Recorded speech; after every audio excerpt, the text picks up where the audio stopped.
vamos a tratar de iniciar con tiempo para que podamos ver todo el temario. Muy buenos días a todos los que ya están en la sala de trabajo de esta sesión del 16 de febrero del año 2021 en periodo de pandemia y de educación a través de estos medios de tipo virtual o a distancia, como lo conoce mucha gente. Vamos a dar inicio con el tema del día de hoy. El tema del día de hoy es Piaget y, más bien dicho, las aportaciones que Piaget hace a la parte de la enseñanza y a la parte del aprendizaje. Piaget es uno de los teóricos importantes de estas estructuras que estamos tratando de aprender y de captar a través de este curso.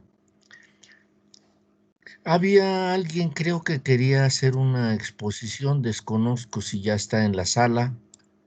Sí, profesor, yo la tengo, pero así como estamos no permite compartirla. No sé si quiere que le mande por privado la presentación y usted la comparte.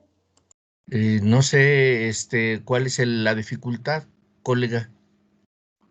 A nosotros no nos deja compartirlo porque solo los organizadores y moderadores pueden compartirla como su pantalla. O sea, ¿quieres que abra el sistema de compartir o qué quieres que abra?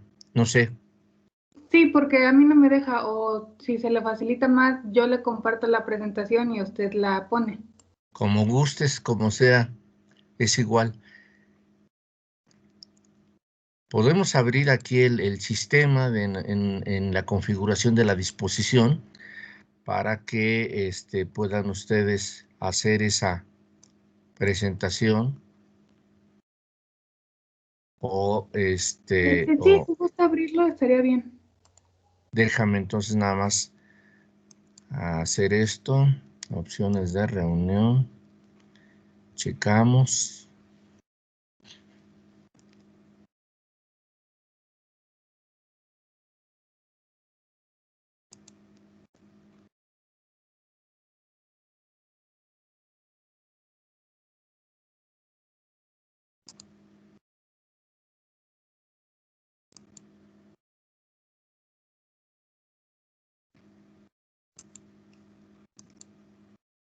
Listo, ahora sí ya me deja. Sí, ya le moví a esto y ya está. Bien, ya si gustas, puedes iniciar.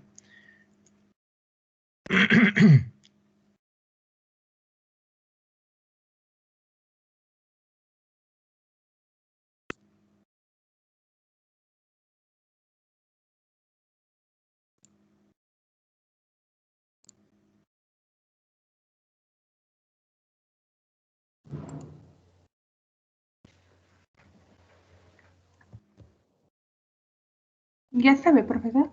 Ya está en pantalla. Okay. Si quieres, ya nada más amplíala y ya puedes verla completamente, ya está. Sí. No, es que se tarda un poquito. Sí, Listo. no se preocupen, ya saben que estas estrategias de aprendizaje a distancia y con estas plataformas debemos de tener cierta paciencia, cierta tranquilidad, Sí. tratar de que podamos colaborar con todos ustedes, ayudándoles en lo que más podamos. Y desde luego, pues los que estén interesados en trabajar, yo de todas maneras tengo todas mis presentaciones, no hay problema, pero si alguien quiere colaborar, quiere participar, desde luego lo pueden hacer y ya saben que esto es una aportación de trabajo a su beneficio. Sí, claro. Pues como usted nos había comentado, vamos a hablar de las aportaciones de Piaget a la enseñanza y aprendizaje. A mí se me hace como realmente importante primero hablar de quién es Piaget. Así es. Para empezar, es un epistemólogo y biólogo suizo y es considerado el padre de la epistemología genética, pues Piaget es reconocido por sus aportes al estudio de la infancia y la teoría constructivista del desarrollo de la inteligencia, que se basa en una propuesta evolutiva de la interacción entre sujeto y objeto, y pues vamos a hablar más que nada de este estudio de la infancia y de la teoría constructivista, de cómo se relaciona con el aprendizaje y pues básicamente con la educación. Lo primero que él da como aportación a la educación, al aprendizaje, habla de unos escalones mentales, lo cual ya hemos conocido en anteriores semestres como estadios, y habla de un periodo sensiomotor, un periodo preoperatorio, unas operaciones concretas y unas operaciones formales, que él habla de que es un Compañera, proceso. Mande. perdón, es que no estás pasando tus diapositivas, se ve la misma. Ok, déjenme. Ahí ya se ve esta. O sea, solo se ve la primera. Déjenme terminar de compartir y lo vuelvo a compartir. Es que no sé qué está pasando. Ya se había cambiado, ¿eh? ¿Ya se había cambiado? Ya se había cambiado. Es que se hace lenta la máquina, no se preocupe. Deben de tener calma. Ya se había pasado a la segunda. Ahí está, ya dice epistemólogo y biólogo suizo. Ok, entonces pues, esto es lo que había comentado. Es suizo, considerado padre de la epistemología genética. Después, como comentaba, habla de los escalones mentales como primera aportación a la educación, lo cual ya hemos conocido en otros semestres como estadios. Y vuelvo como a comentar, habla de un periodo sensiomotor, un periodo preoperatorio, operaciones concretas y formales. Y él habla de que es un proceso lineal y secuencial, que para poder llegar al otro estadio hay que primero al anterior, y habla, ya en cuestión habla sobre en la educación secundaria. Da esta propuesta de acuerdo a edades, o sea, él habla de acuerdo a edades. Sin embargo, pues como hemos sabido, algunos los hacen más rápido, otros más lentos, depende mucho de la persona, y pues voy a hablar como de cada uno específicamente. Primero nos habla del periodo sensiomotor, que es el primer escalón entre los 0 y los 2 años, en donde la actividad del niño se centra en desarrollar habilidades psicomotrices. Pues yo creo que todos hemos visto a un niño pequeño que realmente todos sus juguetes, o incluso cuando llegan a ir a la guardería, todo puede ser demasiado llamativo. Empieza a ver colores, empieza a ver como estos juegos de que hay que meter un cuadrado en ciertos juguetes. Empiezan a razonar esto de qué entra en qué, con qué color. Después, una vez que se supera ese primer escalón, ese primer estadio, habla de un estadio preoperatorio. Aquí dice el nivel de maduración biológica y el hecho de haber completado una serie de esquemas sensoriomotrices durante la etapa anterior permite comenzar a desarrollar esquemas relacionados con la función simbólica. Como decía, es un proceso lineal, es un proceso que para poder llegar al otro hay que superar el anterior.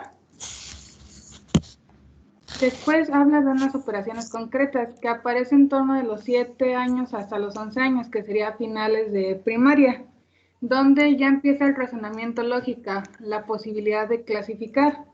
Y como último estadio habla de funciones formales, entre los 2 y los 15 años aproximadamente, y se caracteriza por la aparición de un razonamiento hipotético, deductivo y una mayor capacidad de abstracción. Y esto nos permite pensar de un modo lógico sobre ideas y no exclusivamente sobre objetos visibles como en el escalón anterior. Aquí ya empieza toda esta cuestión, no sé si algunos, supongo que sí, en la secundaria ya empezaban de estas materias de ética y valores, donde te ponían como más, más aspectos como subjetivos, que tenías que pensar. También empiezan las matemáticas como ya más fuertes y todo eso. Después nos habla del constructivismo, que sería como su segundo aporte.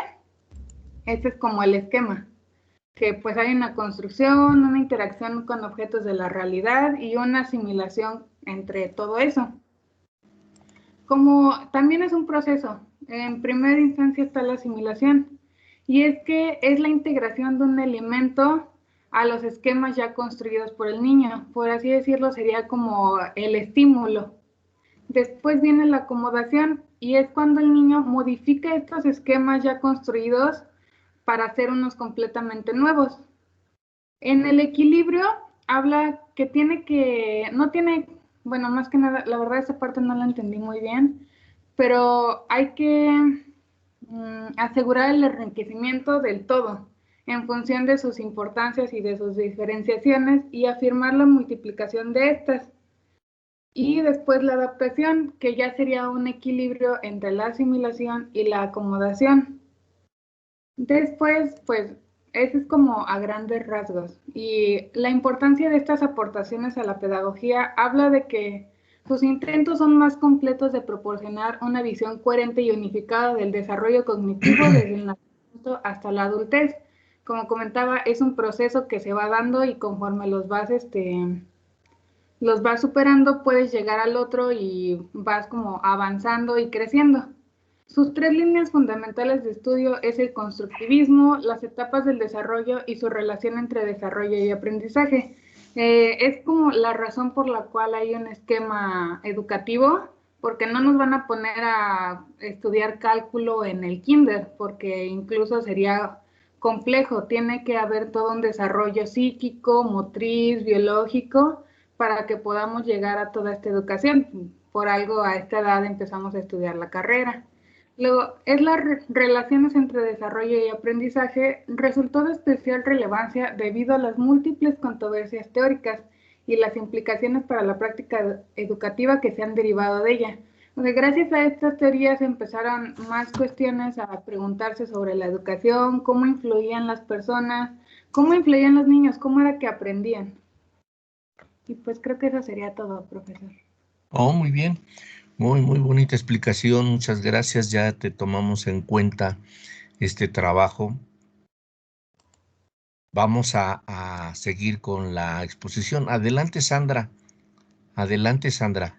Bueno, profe, yo había buscado también un video. Adelante, No sé si lo Sandra. puedo poner.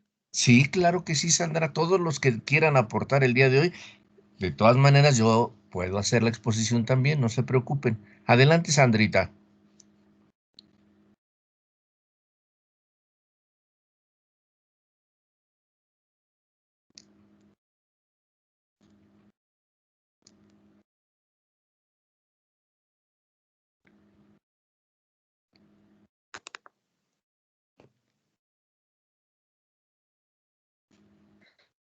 Me dicen si se escucha, por favor.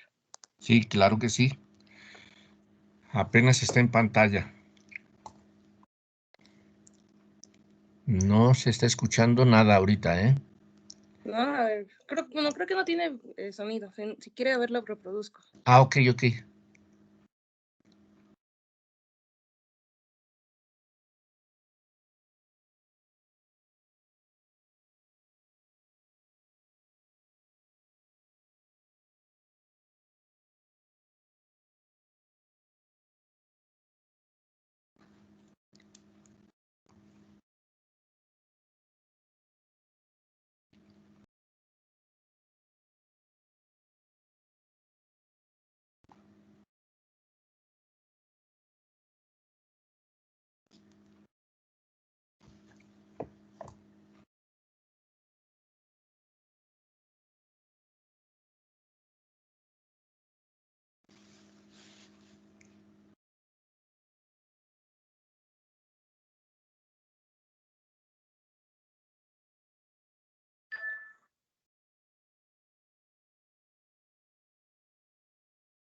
Sería todo, profe. Oh, muy bien, está muy breve ese videíto, muy gráfico.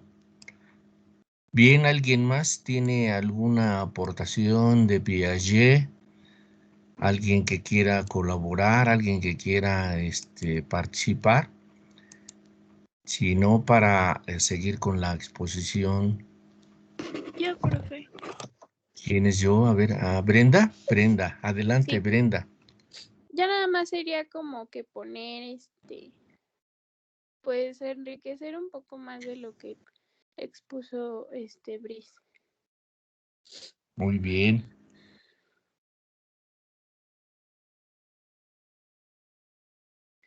¿Ya se está compartiendo mi pantalla? Sí, ahí va, ya se está compartiendo, ahí va. Ya está en pantalla, Bueno, aportaciones. sí. De esto ya nada más les diría, bueno, un poco sobre las etapas. Por ejemplo, en la ascensión motriz, estas son como un poco más a fondo. Se van a dar en 6 estadios, que serían en el primero, pues tiene que ver ya con los reflejos, con los que se permite establecer esquemas y hábitos. O sea, ya a partir de esta ya van a poder empezar a conformar rutinas de, digamos, de levantarse en la mañana y lavarse los dientes. Luego en el estadio 2, pues ya se comienza la diferenciación en los medios y los fines apropiados para cada acción. En el estadio 3, pues ya se empieza a diferenciar los medios que generan los estímulos parecidos y aparecen las acciones circulares, ya que se repite la acción, o sea que ya empiezan a tener la permanencia del objeto durante ese estadio. En el cuarto ya se aparece la finalidad previa a las acciones del niño y se busca el objeto. En esta parte un ejemplo muy recalcable sería la parte en la que primero al bebé le dicen, ¿dónde está bebé? Y se tapan la cara y pues el bebé piensa que la persona ya no está y después ya se destapa la cara y ahí está de nuevo. Ahí todavía no empieza la permanencia del objeto, ya hasta posteriormente. Con eso se refiere a los estadios anteriores. En el estadio 5, pues ya hay conductas de soporte que le permiten alcanzar objetivos y la conservación del objeto. Digamos, le ponemos una pelota al niño y ya empieza a buscarla. O sea, ya no se hace a la idea de que pues ya desapareció y dejó de existir, sino que está en algún lugar. Y en el estadio 6 se da la comprensión súbita y nuevos medios, obviamente para pues reforzar la permanencia del objeto. En la preoperacional, aquí se va a dar mucho lo del juego simbólico, cuando juegan a la casita, cuando juegan al bombero, cuando juegan al médico. También se da en el dibujo, todo lo que empiezan a representar en ella. Se empieza a desarrollar la imagen mental, la evocación mental y la imitación, que es en ausencia del modelo, que es lo que mencionaba, o sea, ya cuando empiezan a jugar con al médico y al bombero y así. En las operaciones concretas, pues ya se van a dar más la clasificación de pues lo que es la adición, la seriación y la reciprocidad. También se va a dar la reversibilidad, que es la acción de reemplazar, la conservación, regresar al mismo lugar donde estaban para recordar y actuar directamente sobre el objeto sin realizar necesariamente hipótesis. O sea, se hace, pues, se hacen primero la acción y luego ya preguntan. O sea, creo que en esta parte, pues, es como clásico de los que apenas pubertos, de que primero, pues, ya hicieron la desgracia y luego ya después preguntan si estaba bien o estaba mal. La distancia, que es cuando, por ejemplo, no sé si alguna vez lo hicieron de que íbamos cerrando los ojos para imaginar en qué parte del camino íbamos. También eso se desarrolla durante estas etapas. Y por último, la velocidad y tiempo, pues también son iguales, o sea que si tal lugar está muy lejos, me hago igual muchísimo tiempo para llegar a él, como que es igual para ellos. El animismo, que todo lo que se mueve está vivo, y la precausalidad egocentrista de las cosas. La luna, aquí el ejemplo es de que la luna me sigue, mi sombra me sigue, se da en esta etapa. Y ya de los 11 en adelante, pues ya son las operaciones formales que ya habían dicho, que ya es donde empiezan a ser lógicos, hacen juicios y pues razonamientos. Se da lo de la hipótesis y comprobaciones verdaderas, el silogismo, la lógica matemática, la producción, la inducción y deducción, se mejora la lógica en la distancia, la velocidad y en el peso. Y creo que eso sería lo que podría aportar para enriquecer la información.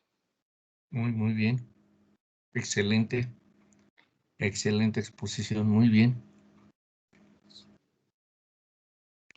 Gracias, gracias.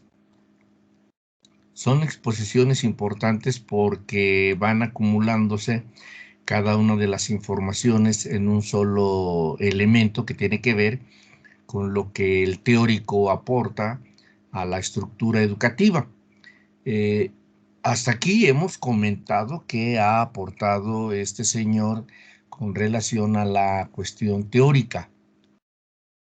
Lo importante sería ver para qué nos ha servido, para qué utilizamos todos estos conocimientos, tanto en la enseñanza como en el aprendizaje. ¿Por qué?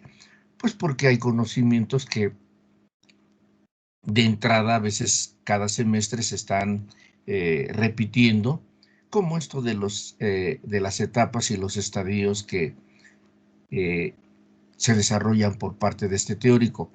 Pero la pregunta importante será, ¿y dónde está la parte de la estrategia para enseñar? ¿Dónde está la estrategia para aprender? Porque pues ya vimos ahorita dentro de estas exposiciones muy bonitas el asunto de teórico, el asunto de argumentación. Ahora lo que nos correspondería saber es cómo es que esto ha implicado a la parte educativa. ¿Hasta aquí alguien tiene alguna pregunta, alguna duda, colegas?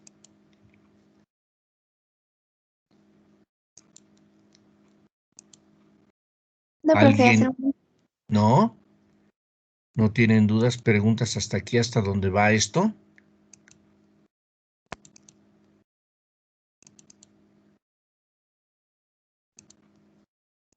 No, profe.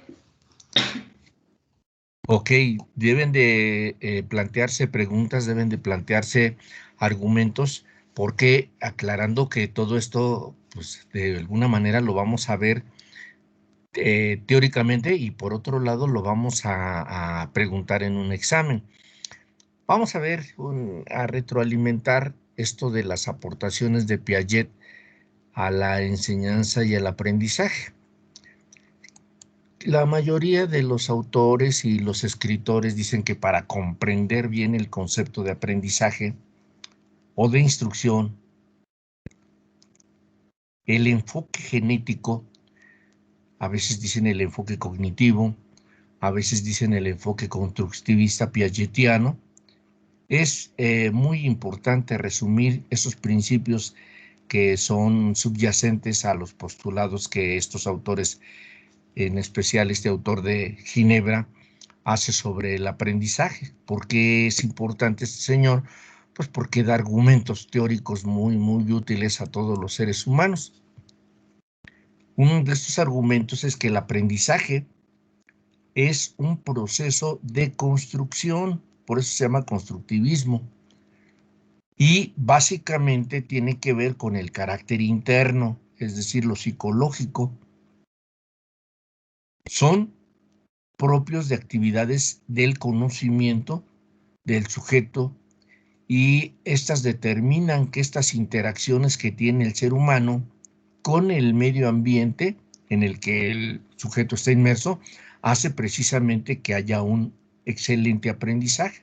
Espero que vayan captando que esta teoría tiene que ver con dos cosas, una con el sujeto mismo y otra con el medio o la interacción con el medio que tiene cualquier ser humano. Si no hay interacción con el medio, van a ver que ese es un problema que hoy tenemos. ¿Por qué? Pues porque estamos limitados en nuestro medio ambiente, estamos encerrados. Hoy esto es un problema de aprendizaje porque hay una restricción en el contexto que rodea a todos los individuos que están tratando de aprender. Imagínense ahorita cómo están aprendiendo los niños del kinder o cómo están aprendiendo los niños de primaria o los niños ya casi púberes de secundaria. Ahora imagínense un púber, ya un adolescente en preparatoria y lo mejor, imagínense un estudiante de licenciatura ya que ha pasado todas las etapas del desarrollo y que ya en teoría tiene controlado todo y que suponemos que pasó todas las etapas. ¿Por qué? Porque hace rato estaban recordando algunos de sus colegas que si estas etapas se van pasando poco a poco es porque vamos cada una de las etapas argumentándolas o acumulándolas de tal manera, bueno, no se llama acumulándolas, informándolas, integrándolas, de tal manera que el sujeto que pasa todas las etapas bien, pues tiene un buen desarrollo, un buen aprendizaje. Pero si por X razón un ser humano no pudo controlar una etapa, ya va a ser muy difícil que cuando sea un adulto, como en el caso de los que ya están ahorita en facultad, pueda aprender algo. Ya no se va a aprender, ya no se puede regresar a construir lo que no construyó en tiempo y forma. Esto es importante que lo entiendan ustedes, porque hay muchos colegas en la facultad que de repente te dicen, maestro, es que no entendí, y explicas y explicas y explicas, y maestro, es que no entendí, y es que no entendí. Pues claro, una de las etapas se quedó bloqueada, limitada, y es muy complicado que ya cuando alguien es adulto pueda volver a reconstruir o a construir su etapa que no logró superar. Por eso decimos que basta la actividad externa del sujeto para que aprenda algo. Es decir, tiene que haber una interacción, igual que Vygotsky, más adelante lo vamos a ver. Y esto es necesario porque su actividad interna, lo que él hace, lo que él codifica, lo que él procesa, lo que él decodifica como ser humano biológico,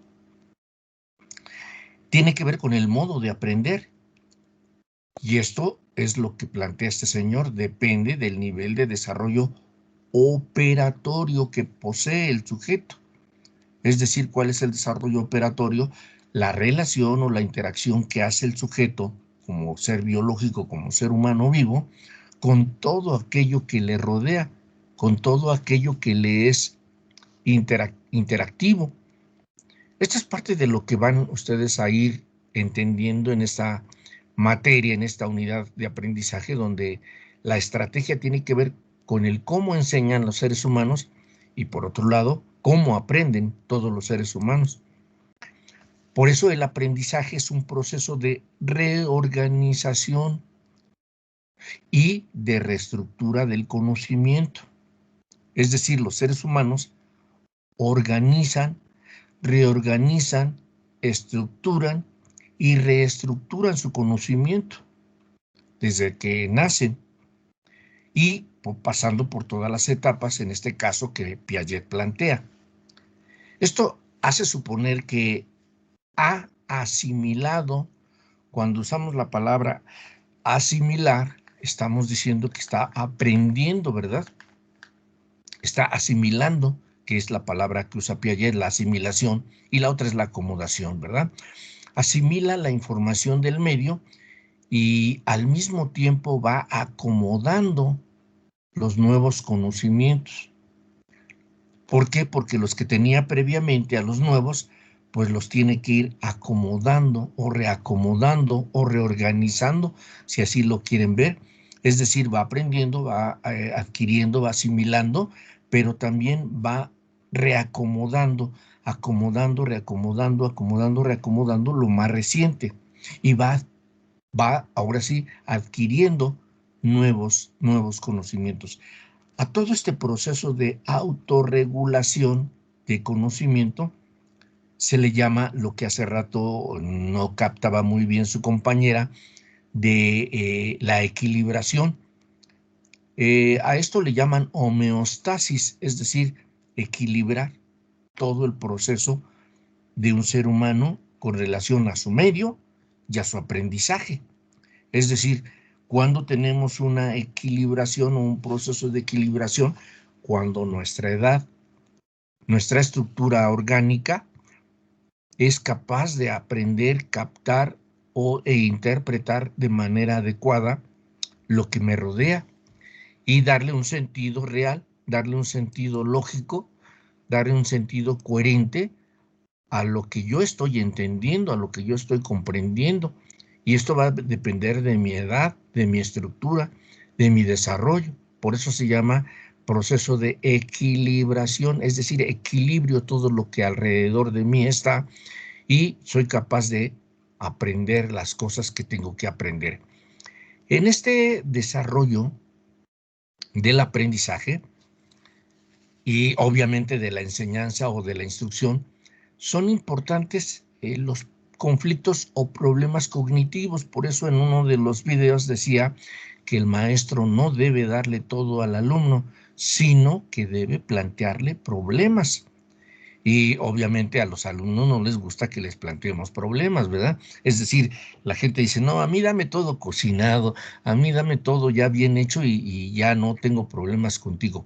Pero si un profesor comienza a plantear problemáticas, no problemas, problemáticas a resolver, pues el alumno se tendría que interesar en resolverlas y al resolverlas a través del conocimiento. Esta es la parte más importante que ustedes deben entender en esta teoría. ¿Por qué? Porque es a través de esos problemas, de esas problemáticas, que podemos comenzar a aprender de esas discrepancias y de esas contradicciones de tipo conocimiento. Es decir, no todo lo que nos enseñan es verdad. Tenemos que cuestionarlo, tenemos que diferenciar, tenemos que contradecir, tenemos que captar, tenemos que replicar. Todas estas diferencias o discrepancias entre lo que yo espero y lo que representa cualquier sujeto tiene forzosamente un problema determinado siempre.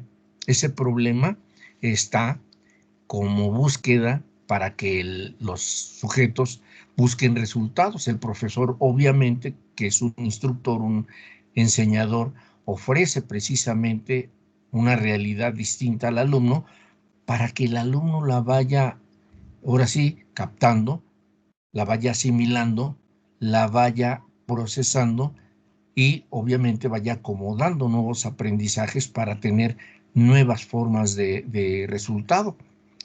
Todo esto es lo que cuando hay un problema, pues hay un desequilibrio en el pensamiento, en el desarrollo, en la estructura del sujeto. Y lo que se busca precisamente es una nueva forma de equilibrar, una nueva forma de evolucionar, una nueva forma de elaborar lo que yo como ser humano estoy aprendiendo. Yo debo de buscar equilibrio en todo lo que yo aprendo. Yo debo buscar formas de resolver mis conflictos. Y esos son conflictos de aprendizaje, precisamente. ¿Vamos bien? Entonces, esta interacción social, obviamente, porque es relación del medio ambiente con los sujetos, la relación entre sujetos y sujetos, la relación entre medio ambiente y sujetos, es lo que favorece cualquier aprendizaje y cualquier forma de enseñanza.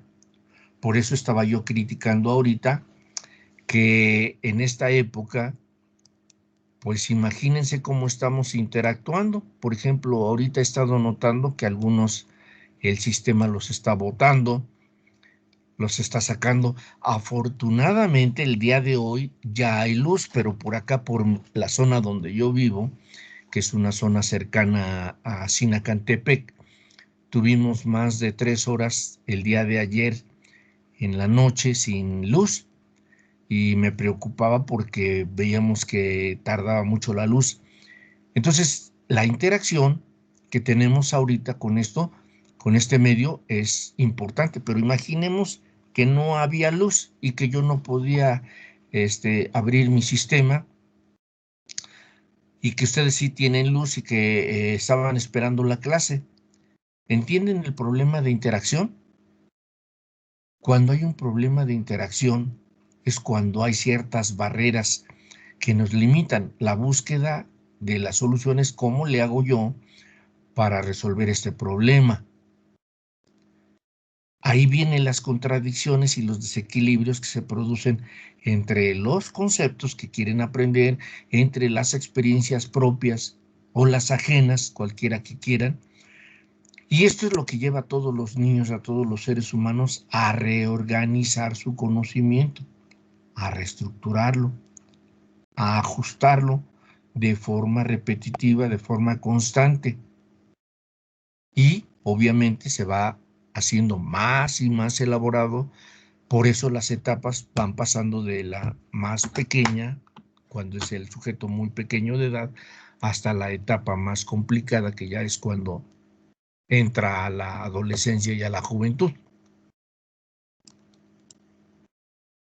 Aquí la experiencia física es con frecuencia una condición muy importante para que esto del proceso cognitivo se dé, aunque no es suficiente. Para que se pueda producir un aprendizaje no es suficiente, pero sí es necesaria. ¿Por qué? Porque implica la toma de conciencia de la realidad. Esta realidad es la que nos facilita la forma de resolver los problemas, es la que impulsa a que aprendamos cosas. Aunque en el caso de los niños no se sabe explicar adecuadamente el por qué suceden las cosas, pues porque está muy pequeñito, ya lo decía una de sus compañeras, no se puede enseñar cálculo diferencial en el kinder, ¿verdad? Pues ¿por qué? Porque todavía no hay un por qué está sucediendo esto o por qué está aconteciendo. El medio contextual tiene que ver con todo ello. El objetivo de Piaget no fue ofrecer una teoría sistemática psicoeducativa, no. Sus principios teóricos dieron lugar a una estructura, a un cuerpo de ideas básicas, originales desde luego, en el quehacer educativo, es decir, cómo las que se relacionan de alguna manera a continuación y se mencionan aparte de los antecedentes de psicología. ¿Por qué? Porque esto lo digo porque él comenzó a trabajar con un teórico que ustedes conocen como Alfred Binet. Cuando Binet estaba desarrollando su primera prueba de inteligencia, Piaget precisamente se dio cuenta cuáles eran algunas de las dificultades del aprendizaje con relación a la solución de los problemas que tienen los niños, en edad escolar obviamente, porque Binet era el que estaba haciendo la primera prueba de inteligencia en el mundo. Esta teoría se conoce como teoría desarrollista del aprendizaje, porque tiene que ver con el desarrollo humano. Piaget partió del supuesto básico de la independencia de un proceso de desarrollo y de un proceso de aprendizaje, es decir, el desarrollo físico va relacionado automáticamente con el desarrollo del aprendizaje. Este punto de vista que considera el aprendizaje como un proceso externo, porque hay una relación entre el sujeto y el medio, y es paralelo al proceso de desarrollo, es decir, conforme va creciendo el ser humano, va desarrollando su aprendizaje. Conforme va vinculándose va aprendiendo. Esto tiene que ver con esos 3 grandes elementos. El aprendizaje cognoscitivo, por medio de la participación activa y de la participación motivada, definía a la inteligencia como un proceso adaptativo. Por eso ahorita mencioné que esta investigación la estaba desarrollando de manera importante Binet con la prueba de inteligencia. Por eso Piaget habla de definir la inteligencia como un proceso adaptativo.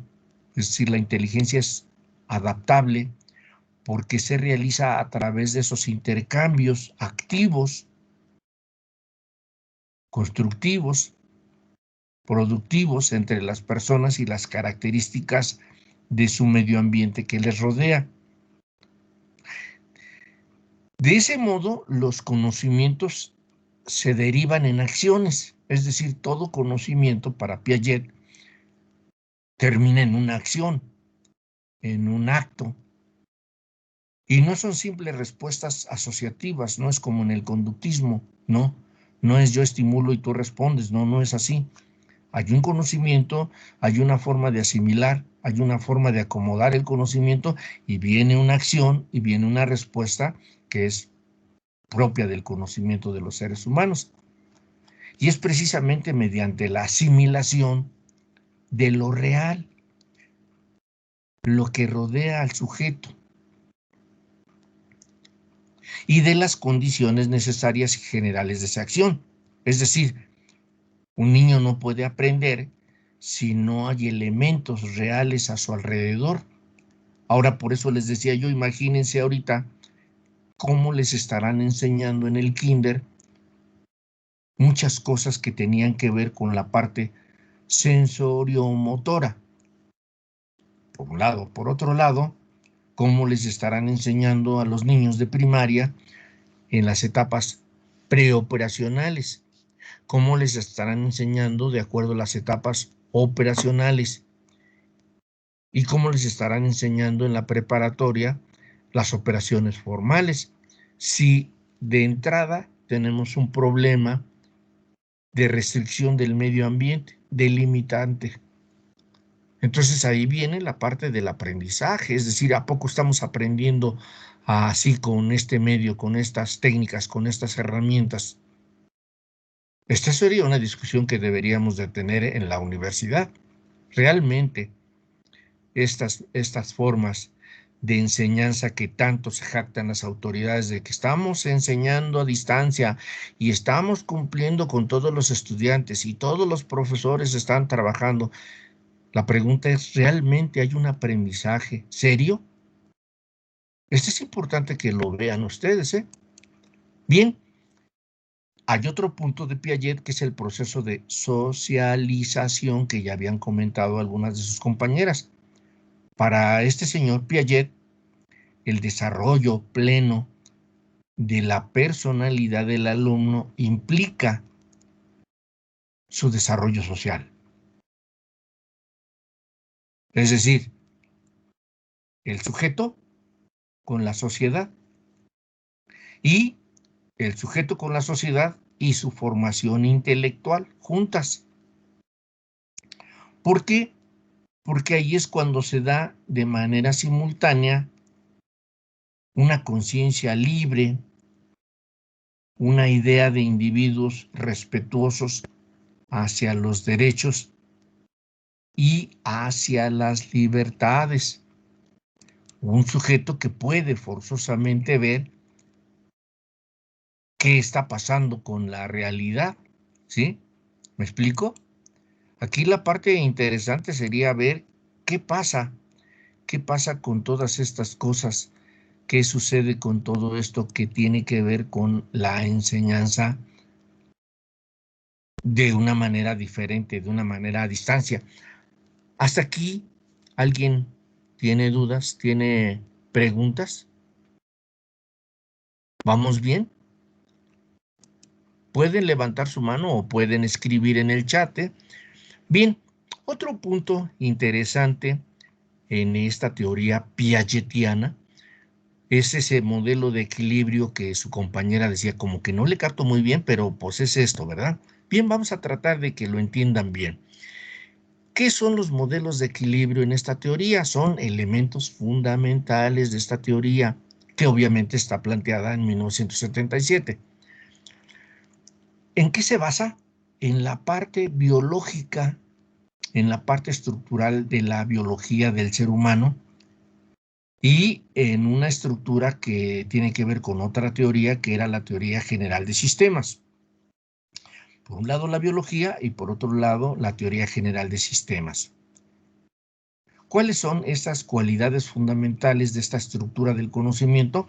Ya había yo usado esa palabra hace ratito y se dice homeostasis. ¿Qué es la homeostasis? O la totalidad en la respuesta, como le llama Piaget, es el equilibrio. Es buscar equilibrio siempre, siempre, siempre. La conducta homeostática es tener un equilibrio. ¿Equilibrio en qué? Pues en la edad del sujeto, en su contexto o medio estructural y su proceso de conocimiento. En esos tres grandes elementos se presenta la homeostasis. Voy a comentar algo que siempre les digo. Por ejemplo, una persona en este grado escolar, en este nivel de la facultad, debe pensar como una persona de esta edad, debe actuar como una persona de esta edad, debe hablar como una persona de esta edad, debe hacer cosas a esta edad.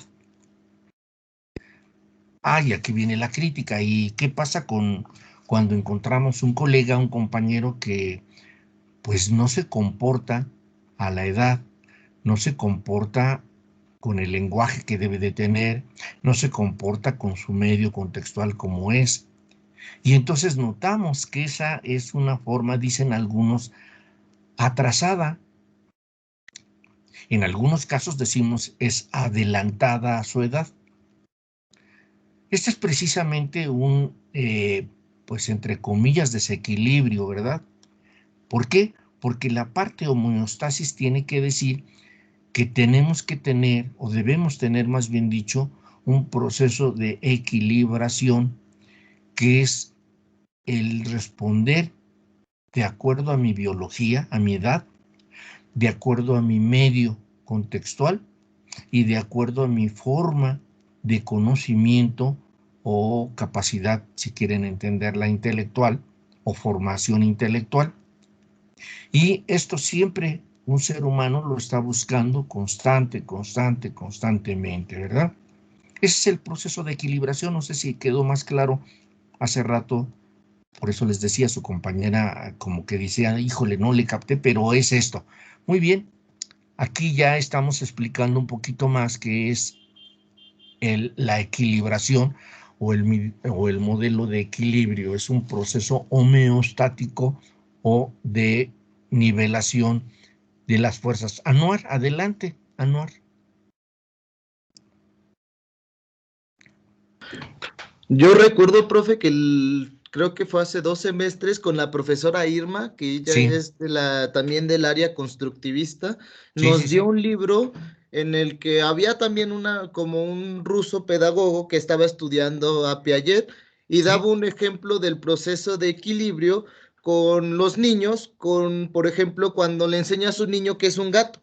Sí. ¿No? El niño empieza ya a ver la imagen del gato, todo el sonido del gato, toda la representación que es un gato, ¿no? El constructo gato. Sí. Entonces, después llega, pues, el niño está jugando en el jardín y se le aparece una ardilla. Sí. Y el niño, pues, voltea a ver la ardilla y dice que es un gato, ¿no? Gato, Porque tiene así es. cola, porque tiene pelo, porque camina en 4 manos, pero no es la misma figura. Claro. Entonces ocurre ahí una desestabilización porque el concepto gato no abarca todos los animales que hay. Sí, claro. Y tiene que hacer el niño después, pues configurar otra área nueva donde entre este nuevo animal, ¿no? Hasta que llega su mamá y le dice, mira una ardilla. Y ahí surge, pum, la estabilidad otra vez, ¿no? Ya con el concepto de ardilla, ¿no? Entonces ese animal no es un gato, es una ardilla.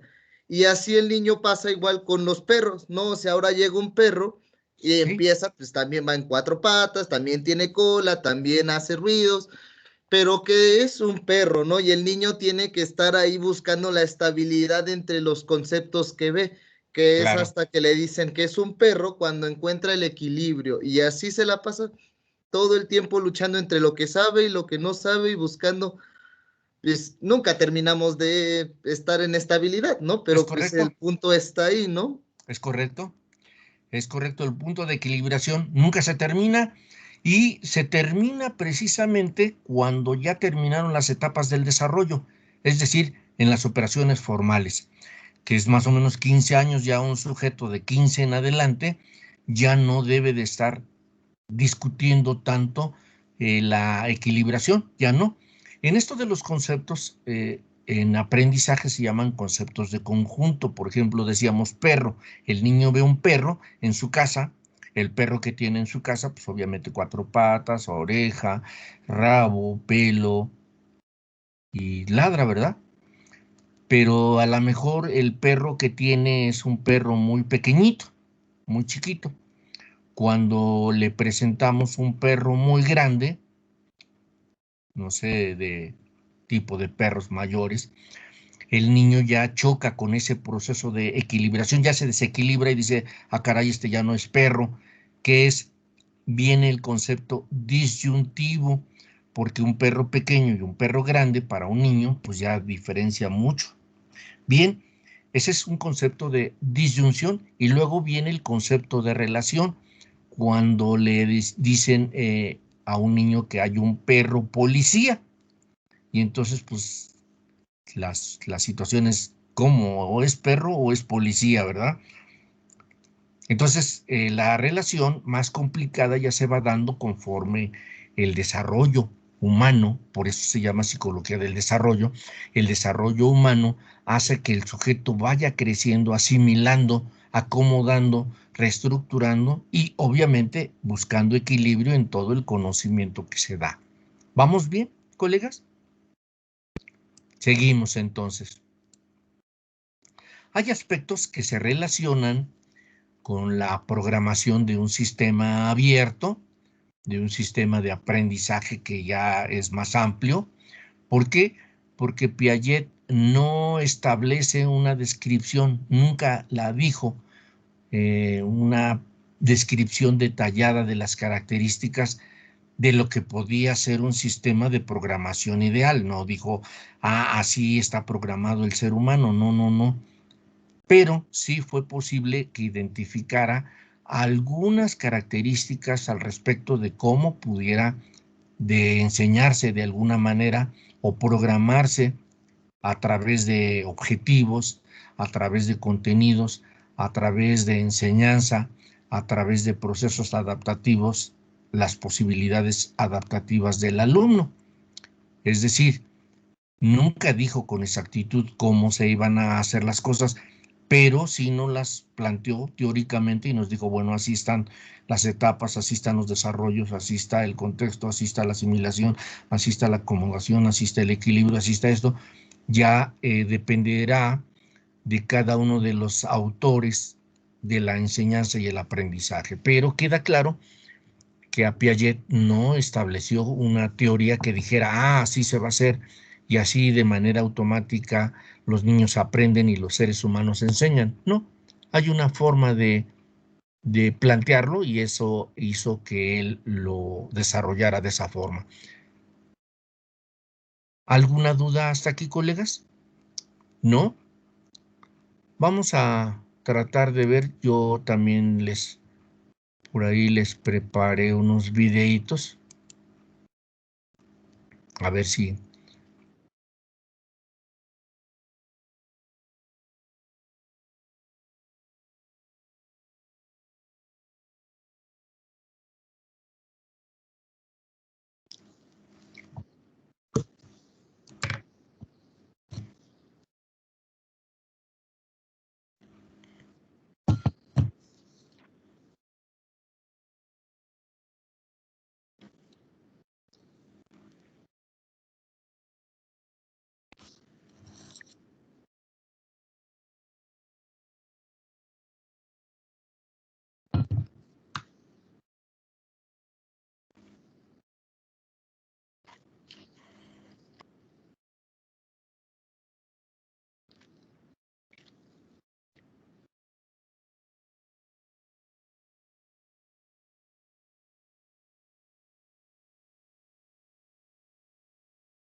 Muy bien.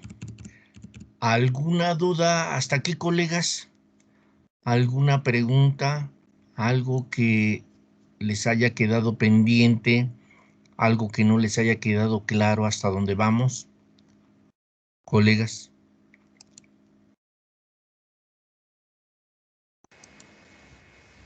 No, profe, todo bien. Bien, vamos a ver entonces un último documental que tiene que ver con la cuestión del aprendizaje.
Muy bien, pues hasta aquí tienen algunos de los conceptos más aplicables a la enseñanza y al aprendizaje, que es parte de lo que les decía yo. La idea es saber dónde aplicar, dónde hacer enseñanza y dónde hacer aprendizaje. Esta es una parte importante de esta unidad académica. Hasta aquí, ¿alguna duda? ¿Alguna pregunta? Profe, entonces, ahorita con la modalidad virtual, ahorita que estamos hablando de los niños, es más difícil el aprendizaje porque no están ante situaciones que les hagan modificar sus esquemas. Es como, por ejemplo, ya solamente les dejan ver cosas teóricas y ya no se están enfrentando a problemas en los cuales ellos empiecen pues a modificar sus estructuras para poder aprender nuevas cosas. Entonces, creo que esto es lo que podría entorpecer los conocimientos que adquieren que han estado adquiriendo en este tiempo. Sí, hay una parte razonable de lo que tú mencionas, Abril, sobre lo que está pasando en la pandemia, que ya más o menos estamos pasando el año, casi el año.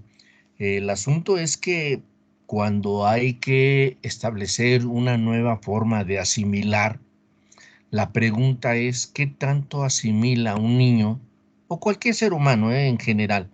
¿Qué tanto asimila el sentarse en cualquier lugar? En la sala, en la cocina, en la recámara, en el comedor, en donde pueda, frente a un monitor. Llámese televisor, llámese pantalla, llámese lo como le quieran llamar, computadora, etcétera, y prenderla, finalmente, si la sabe prender o no, y estar escuchando del otro lado a una persona con la cual no tiene contacto directo, ¿verdad? Entonces, la pregunta es, ¿qué tanto esta forma de enseñanza, qué tanto esta forma de aprendizaje realmente está dando los resultados favorables para los seres humanos? Porque hay que ver que esto debe de ser una actividad para los seres humanos. ¿Qué diferencias habrá cuando nosotros le decimos al niño, vamos a salir al jardín, que esté en su kinder, por ejemplo, vamos a salir al jardín a ver las flores, los árboles, los pájaros, el aire, el agua, el calor, el frío, vamos a ver muchas cosas que son parte de la realidad? Y que comencemos a brincar, a dar maromas, a hacer cosas que los niños tienen que hacer en el momento que tienen que hacerlo. La pregunta es, ¿lo estarán haciendo en su casa? ¿Lo estarán haciendo en su lugar? Esto sería importante verlo, ¿eh? Esto sería interesante para todo ser humano. ¿De acuerdo, colega? Quiere participar, más bien dicho, Anuar. Anuar, adelante.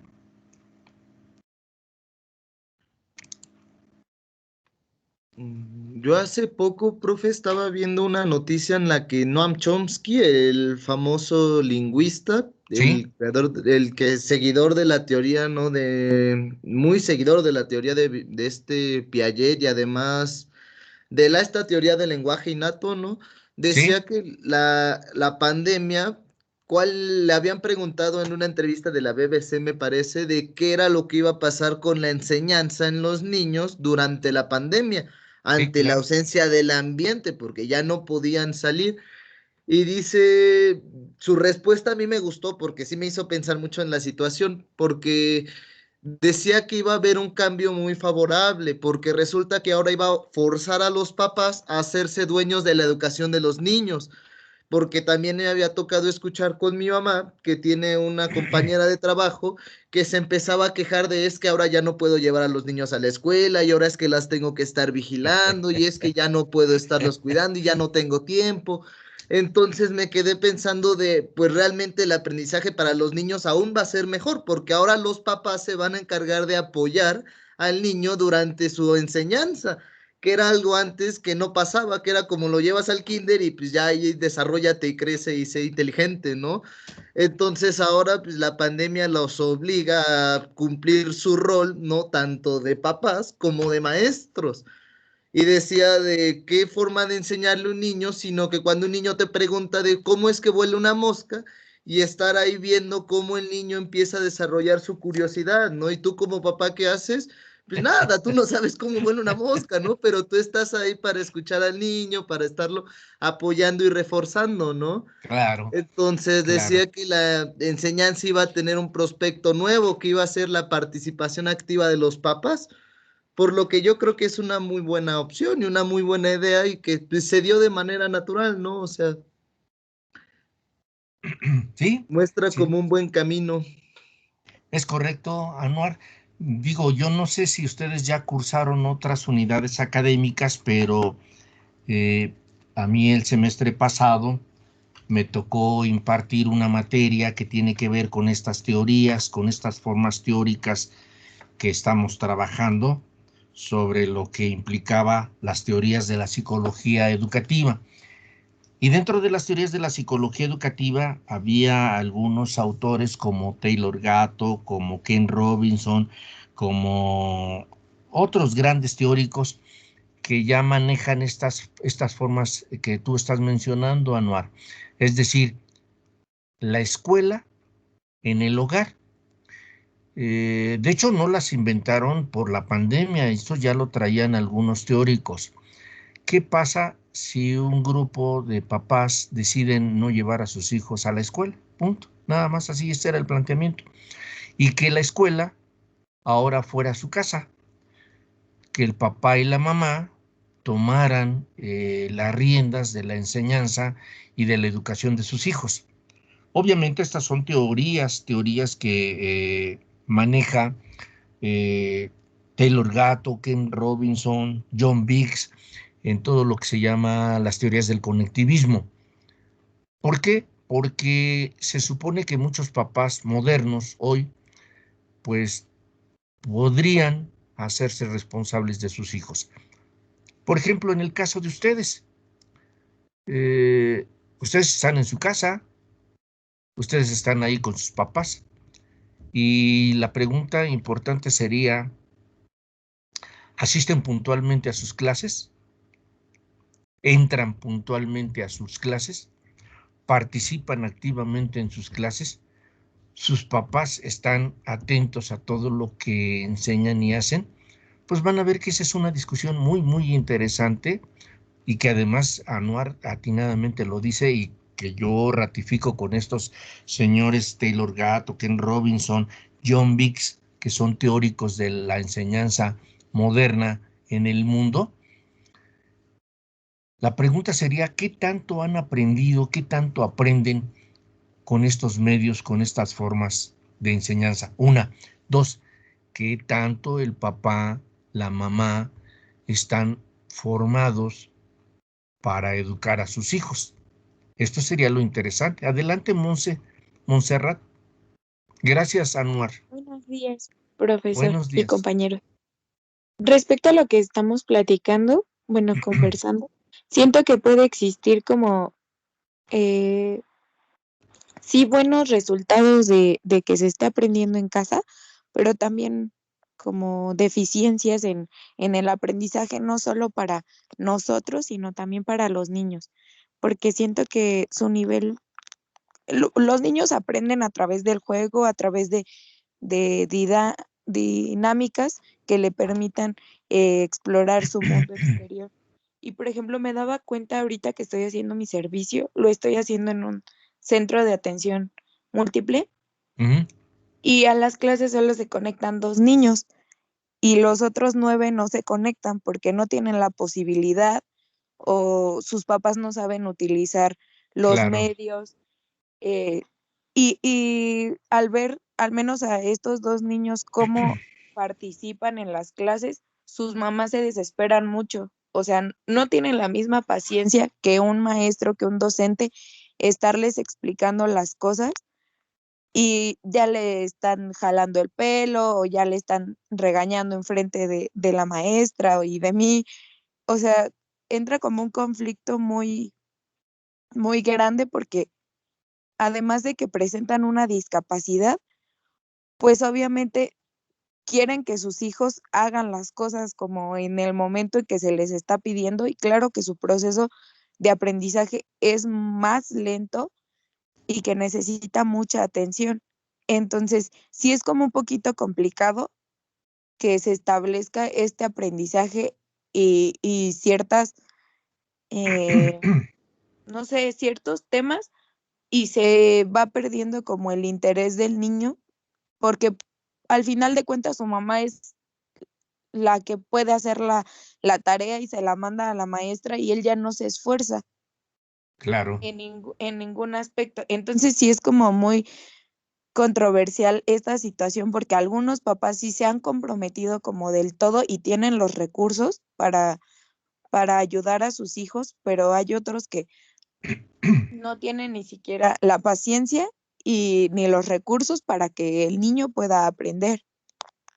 Sí, sí, es correcto, Monse. La opinión que tienes es muy importante. Ahorita la vamos a comentar. Abril quiere comentar. Abril y después Brisa. Abril, adelante. Ah, sí, respecto a lo que comentaban mis dos compañeros, creo que aquí ya dividiríamos la educación actual como en aspectos idealistas y en aspectos reales de lo que en verdad está pasando, porque bien podríamos decir que los papás pueden involucrarse más, pero nosotros no sabemos la situación de cada alumno y no conocemos cuáles son los medios con los que cuenta para poder participar y que sus papás estén activos en la educación, porque hay muchos papás que trabajan. Y si bien la educación en línea puede ser muy, bueno, servible, puede ser útil, creo que es útil, pero en los países de primer mundo, porque aquí realmente no puede ser tan factible, ya que las situaciones de cada uno de los niños es diferente, porque hay niños que ni siquiera tienen acceso a internet y hay padres que no tienen, pues, los conocimientos necesarios para poder ayudar a sus hijos. Es correcto, Abril. De hecho, no crean que nada más es en el nivel especial o de educación especial, como Monse nos decía, o no es nada más en el kinder y en la primaria. Aquí mismo en nuestra facultad, ahorita con los 3 semestres que hemos estado limitados, nos hemos encontrado con colegas universitarios, hablo de nosotros, que no cuentan con los recursos posibles para tener una conexión, llámese computadora, llámese internet, llámese un lugar, o las distancias donde viven. Hay una limitante de la tecnología y del uso de la herramienta del internet. Entonces, pues esa es una parte. La otra parte es la económica. Hay quien no tiene dinero para pagar el internet, hay quien nada más compra 50 pesos para tener acceso a las clases de servicio público, hay quienes están asistiendo a los jardines, a los lugares públicos porque ahí hay internet gratuito, pero corren el riesgo de los contagios. Entonces esto se convierte en una dificultad cada vez más delicada en países como el nuestro, ¿verdad? Brisa, adelante Brisa y luego Anuar. Brisa. Sí, profesor. Pues como tantito para complementar, creo que también lo importante sería no subestimar a los niños, porque a veces creemos que por ser niños no van a entender. Si bien es cierto que Piaget dice que hay que conocer el desarrollo cognitivo para asignar tareas adecuadas, no habla de que, ay, solo le voy a poner a dibujar, sino que sean tareas adecuadas, de que sean de acuerdo al desarrollo cognitivo. O sea, no le voy a poner toda la vida a hacer una manzanita porque toda la vida ha conocido la manzanita. Sin embargo, sí es como forzarlos, lo que usted decía, lo de Sí, buscar esta contradicción para sobreestimularlo, sobreesforzarlo a que aprenda, porque que es como claro. lo necesario. Y si bien es cierto de que algunas personas no tienen como toda esta tecnología para poder conectarse, pues sí, como usted dice, no solo lo vemos en primaria, kinder, secundaria, también lo vemos en cuestiones de universidad. O sea, hay compañeros que no siempre se pueden conectar por lo mismo, o ya sea porque trabajan. Sí, También es lo que correcto. comentaba mi compañero de que algunos, pues permite que los papás estén más al pendiente, pero también está como esta contraparte de que, pues muchos padres siguen trabajando porque, pues sí, tenemos que estar encerrados, pero hay gente que tiene que salir a trabajar. Sin embargo, Sí, también, según yo sé, en el sistema educativo se busca que también sea autodidáctico, y la verdad es que muchas personas, incluso ya siendo grandes, no sabemos ser autodidactas. O sea, realmente necesitamos que nos los expliquen. Entonces también como está esta parte de que se busca que se sea autodidacta, o sea, que tengamos la iniciativa propia por querer estudiar y no porque alguien nos diga, esto es morado y toda la vida te vas a hacer morado. claro, Entonces es como claro. este salto grande que estamos viviendo, pues un poco como en desigualdad con países primermundistas, donde es fácil, pero es un salto muy grande de querer hacer que la gente se interese por la educación, que realmente le interese investigar, porque también muchos no saben investigar, solo leen el encabezado, lo comparten y qué dice la noticia, quién sabe. Pero se busca como este gran salto, este gran paso y es obviamente empezar a educarlos desde chiquitos para que cuando lleguen a una carrera, pues no se les complique tanto toda esta investigación. Es correcto, Valeria, es correcto. Muy bien. Anuar, adelante, Anuar. Yo solo quería comentarlo por el contexto, ¿no? Bueno, porque tienen razón, no quería armar esto más político, ¿no? Sino lo mencionaba, pero el contexto en el que lo menciona él es para los estadounidenses. En su caso, Claro, en la es pandemia correcto. del COVID, pues ellos les daban, creo, $2,500 o el gobierno les Sí, estaba pagando, o sea, sí, ellos sí, eran los sí. que se mantenían sin trabajar y con el sueldo. Entonces, en el caso del contexto, pues por eso es que él veía un panorama para la educación más amplio, porque era para los estadounidenses. En el caso de México, pues sería algo distinto, ¿no? Porque en su contexto, pues el tema de la educación ya estaba más estable porque la economía los estaba manteniendo. En el caso del país, pues aquí también nosotros tenemos nuestras complicaciones por el sistema político, ¿no? Por la SEP, ¿no? ¿Cuál es la calidad de programas que tiene o la calidad de educación que han recibido a lo largo del tiempo? Digo, los Sí, papás no están hechos para ser papás, ni están hechos para ser maestros. es Realmente correcto. es cuestionable cuál es la educación que pueda brindar un papá a un niño, porque el papá no le enseñaron a ser un papá, tampoco le enseñaron a ser un maestro, Claro, entonces no fue a la se escuela tampoco le de papás. toma ahí una situación algo distinta. Entonces, pues en el contexto del autor pues, se veía así, yo diría que en el Sí, panorama de México nos vamos a ver obligados así como el niño se desestabiliza cuando no sabe qué es el animal que está viendo, nosotros con los mismos medios y la tecnología nos vamos a obligar a que pues acostumbrarnos a actuar de manera autodidacta, como dice, ¿no? O sea, claro, buscar la claro. información que necesitamos para la situación que necesitamos. Y los papás les va a pasar lo mismo. El papá que antes no tenía paciencia con el niño, pues va a tener que buscar herramientas para qué, para poder enseñarle al niño. O sea, Sí, no puede decir, no le puedo enseñar porque ya me tiene hasta el gorro desesperarte. En la realidad yo creo que sí va a pasar, pero tarde o temprano llegará un punto donde vayamos, ahora sí que encontrando un equilibrio, ¿no? Diría Piaget, ¿no? sí, en efecto, esa es parte. Y es correcto lo que dice Anuar, ¿eh? De hecho, si ustedes ven países como Alemania, Francia, Italia, parte de España, Estados Unidos, Canadá, pues la cuestión económica ayuda mucho a los ciudadanos, tanto a educar a sus hijos como a la cuestión escolarizante. Situación y circunstancia que en países como el nuestro, pues carecemos por diferentes cosas, independientemente de que queramos o no establecer esos nexos. Recuerden que la mayor parte de teorías son precisamente elaboradas en el extranjero, totalmente. Ahorita que estamos viendo a Piaget, pues él comenzó a trabajar con sus hijos. Después todos los estudios los hizo en Ginebra, en Suiza, en Italia, en Francia, pero cuando fue a hacer experimentos a África, pues el problema se puso grave porque se dio cuenta que en países africanos su teoría estaba totalmente fuera de contexto, fuera de realidad. Y esto hay que leerlo, hay que estudiarlo precisamente. No todas las teorías funcionan como quisiéramos en los lugares donde deben de funcionar. Por eso no se consideran 100% teóricas y 100% científicas. Por eso lo marqué en mi exposición. No, Piaget no trató de resolver el asunto de la enseñanza y la educación. Planteó sus conocimientos para que la gente los lleve a prueba, los compruebe. Y ustedes como estudiantes tienen que probar todo esto que estamos viendo. Tienen que comprobarlo con sus hermanos, con sus alumnos, con sus prácticas, con su servicio social, con todo. ¿Qué tanto les es útil? ¿Qué tanto puede servir? Muy bien. ¿Hasta aquí alguna duda, colegas? ¿Hasta aquí algún asunto que tratar, algo pendiente que quede? Lo digo porque ya son 10:30 y me gusta que mis alumnos entren puntuales y terminemos puntuales porque tienen que descansar, tienen que tomar alimentos, tienen que estirarse un poquito, tienen que hacer algunas actividades y entrar a su siguiente clase lo más puntual posible. Por eso me gusta terminar a las 10:30 y no más. ¿Dudas? ¿Preguntas?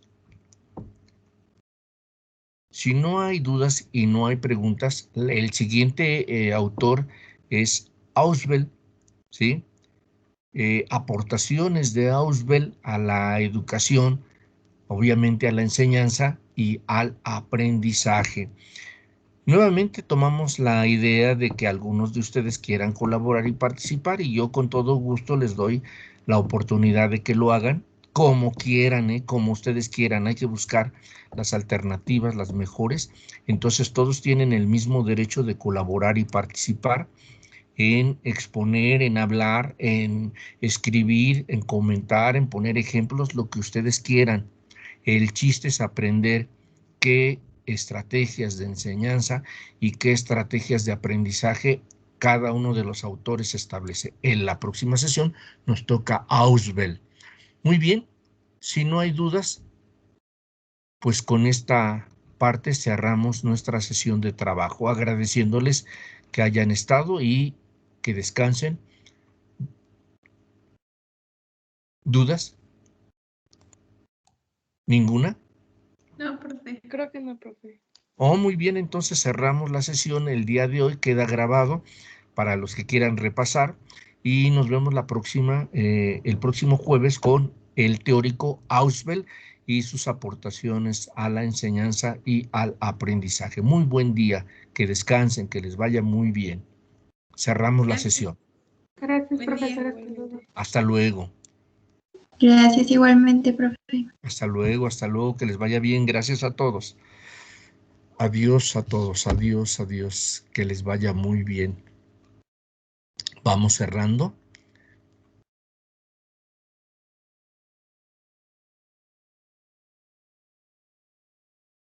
Hasta luego, adiós.